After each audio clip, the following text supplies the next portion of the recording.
वायनाड के road show का अमेठी में दिखा असर। रोड शो को लेकर अमेठी सांसद स्मृति ईरानी ने बोला हमला। मुस्लिम लीग का झंडा हुआ रोड शो से गायब तो शुरू हुई सियासत। क्या स्मृति ईरानी बार बार राहुल गांधी को कर रही ललकारने का काम। लोकसभा चुनाव की तारीखों के ऐलान के साथ ही सियासत की सरगर्मियां काफी तेज हैं। कांग्रेस और बीजेपी आमने सामने दिखाई दे रही है। कांग्रेस के द्वारा सियासत के समीकरण को साधने की पुरजोर कवायद की जा रही है, तो वहीं बीजेपी हाईकमान की निगाहें कांग्रेस के गढ़ पर टिकी हुई हैं। लेकिन इसी बीच में कांग्रेस से वायनाड के उम्मीदवार राहुल गांधी और अमेठी से स्मृति ईरानी आमने सामने आ गए हैं। लोकसभा चुनाव से पहले मुस्लिम लीग के झंडे को लेकर सियासत शुरू हो गई है। वायनाड से पर्चा दाखिल करने के बाद कांग्रेस सांसद राहुल गांधी ने रोड शो किया। इस रोड शो के दौरान मुस्लिम लीग का झंडा गायब दिखा। अब मुस्लिम लीग के झंडे को लेकर वामपंथ और दक्षिणपंथ दोनों में कांग्रेस पार्टी पर निशाना साधा है। केंद्रीय मंत्री स्मृति ईरानी ने गुरुवार को कांग्रेस सांसद राहुल गांधी पर निशाना साधते हुए इस बात का आरोप लगाया कि वो पार्टी की सहयोगी पार्टी इंडियन यूनियन मुस्लिम लीग से शर्मिंदा है। वायनाड जिले में रोड शो के दौरान मुस्लिम लीग का झंडा शामिल नहीं किया गया। ऐसे में केंद्रीय महिला बाल विकास मंत्री ने कहा कि अगर उन्हें आईयूएमएल से शर्म आती है तो उन्हें उनका समर्थन अस्वीकार कर देना चाहिए। उधर केरल के मुख्यमंत्री पिनराई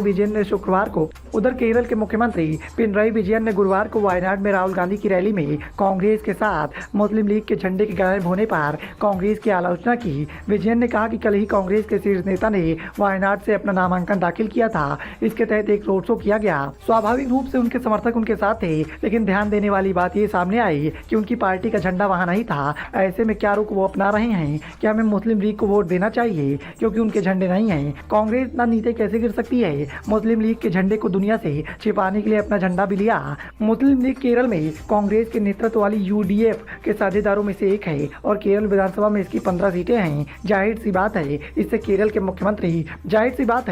केरल के मुख्यमंत्री पिनराई विजयन का भड़कना लाजमी भी है, क्योंकि सभी पार्टियां इंडिया अलायंस का हिस्सा हैं। वहीं स्मृति ईरानी ने कहा कि आप इस बात से हैरान हैं कि उन्होंने कथित तौर पर प्रतिबंधित पॉपुलर फ्रंट ऑफ इंडिया या राजनीतिक शाखा social democratic party of India का समर्थन स्वीकार कर लिया है। वायनाड लोकसभा से भारतीय जनता